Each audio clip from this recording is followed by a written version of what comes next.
When we think of one culture's depiction of another in the 1700s, many people imagine the European perspective, thinking of Western empires describing peoples to the east, south, and in the Americas. But in the early 1700s, the Chinese were exploring and trying to figure out the rest of the world too. I found a catalog of fascinating Chinese illustrations and descriptions of different European societies. The Hungarian one, of course, caught my eye, but I want to show you the others too. This one is a man of the Great Western Ocean, mislabeled as Italy, but probably Portugal, since it says they have temporary residences in Macau and pay rent every year. It says, their skin is white and their noses lofty, and they make hats by bending black felt into triangular shapes. Their women tie their hair crudely and attach golden beads to the rims of their dresses. Helvetica, today Switzerland, is a great one too. It says that their people are loyal and righteous, and they always pay their debts. Their women are chaste, simple, and honest. Being very dexterous, they weave with their bare hands, scorning to use a loom.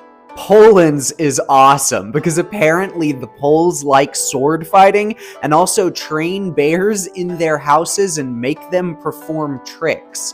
Quote, because the area is frigid, its inhabitants all wear coats of fox pelt even into early summer, and the women are in charge of all household affairs.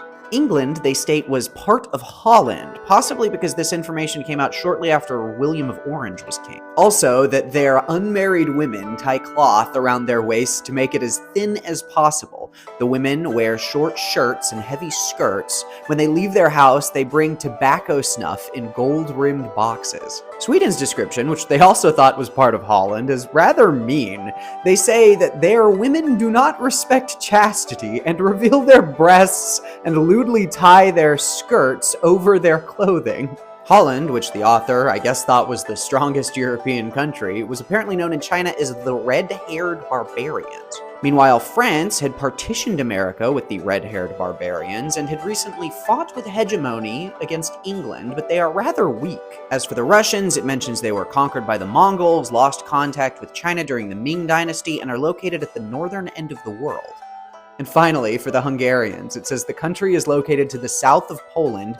Their people are kin to the Mongols, and they are said to be very clever, experienced in horse riding, always carrying a saber. The women are well-read, and their culture venerates beauty.